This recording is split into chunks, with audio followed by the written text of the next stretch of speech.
presentation on Russian culture today. The Russian culture consists of key values, which mainly include large family households and religion. They communicate with Russian language primarily, and they also have inventors that migrated to the U.S. that made them famous. There is a picture of the Russian flag. So next, taboos that you don't want to do is to not smile profusely and never shake a hand through the doorway, as it may seem rude. And also do not forget to take your shoes off when entering a building. And also it says not to never whistle while indoors, as they believe that is also not nice to do. So some traditional beliefs is not to sit down at the corner of a square table if you are unmarried, because if you sit at the end of the table, quarter of the table when you're not married, it may prevent you from getting married for 7 years, which is way different than the U.S. culture. And also, like I said before, whistling indoors is thought to bring on bad luck, and indicate that you may lose your money all, soon. Also, pouring wine backhanded implies that you are pouring away all of your money, so don't do that. And also, accidentally spilling salt on the table can bring bad luck, as sometimes, that can happen.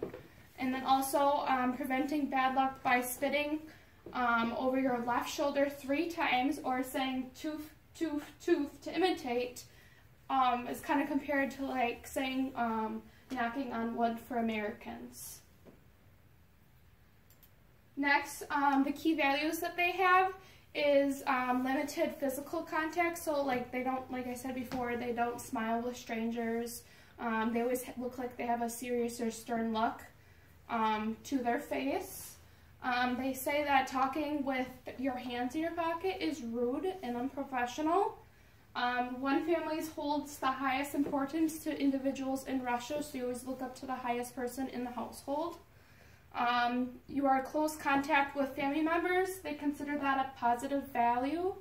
And also shaking hands, like I said during the introduction, is common amongst other Russians, but it's uncommon when you come in contact with strangers. Also, formal behavior signifies respect. So having proper language and look is particular when interacting with the strangers, and those are who are older or have a higher social status.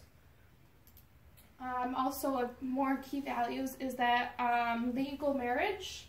The Russians generally approach dating with a prospect of long-term relationship in mind, so getting married, nothing short-term, as could be familiar to the U.S.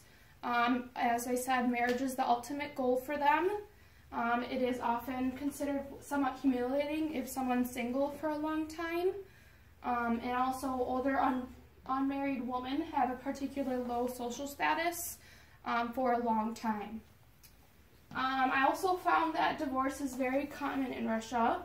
One study showed that in 2011, 51 of marriages ended with divorce. That was 7 years ago, but I'm sure it is either rising or decreasing or stabilizing.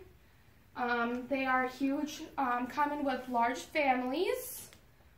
Their primary aspiration of Russians across all demographics is to secure stable jobs and futures to see their children to be more prosperous and successful than themselves. So they always want them to do better than what they did in their childhood. They value women, so they have equal rights to study and work in Russia. The world knows that Russia is the country of the most beautiful women, as Russian celebrities are some living proof of this for that. Here are some of the religions that are most common in Russia. Some pictures here show the Russian Orthodox Church, which is the most common, which is 41%. And then there's a table here, spiritual but not religious was 25%. Atheist and non-religious was 13%. Muslim was 6.5%. And unaffiliated Christian was about 4.1%. There was some other religions that I came in contact with, but these seem to be the most popular for that. Also, the Russian Orthodox Church is the most popular religion in Russia, and then also openly professing one's religion beliefs could hinder someone's opportunity or even put them at odds with the state. Again, and those are the pictures of the church. Some facts about the religion there is that the Pew's Research Center's polls results show that the Slavic Russian adults identified as the Orthodox Christians rose from 31 to 72% between 1991 and 2008. So yes, that is a big time gap, but also that is a very good increase for that. While the share of the population that did not identify with any religion dropped from 61 to 18%. Again, the Christian, Russian Orthodox, Islam, Judaism, and Buddhism are recognized as faith traditions to the native people of Russia, and they are afforded special privileges. They cannot share their faith outside the recognized religious institution buildings, including online, so professing, you know, things. It is normal to see visible signs of faith in public. So like for an example, wearing a cross around their neck, or having religious icons in their house, or ritually performing prayers throughout the day, blessing themselves is common. They also said that some older Russians, women especially, say Hail Marys, which involved crossing themselves by using their index finger, middle finger to touch their forehead, following by their chest, their right shoulder, and then to their left shoulder, kind of like some religions in the U.S. Here is a table I found of the ethnic groups that belong to Russians. The biggest being part is the Russians inside Russia, which have a very large population of the country, and that's about 80.9%. The rest of these had a lower percentage, but they still are amongst the Russian population. The language in Russia, so the number one is Russian, which is 85.7%, Tatar, which is 3.2%, Chuklin, which is 1%, and then other was 10.1% that I had found, and that was to the 2010 census from the Cultural Atlas website underneath Russian culture. And here I have a link which includes the Russian language. Just take a moment here.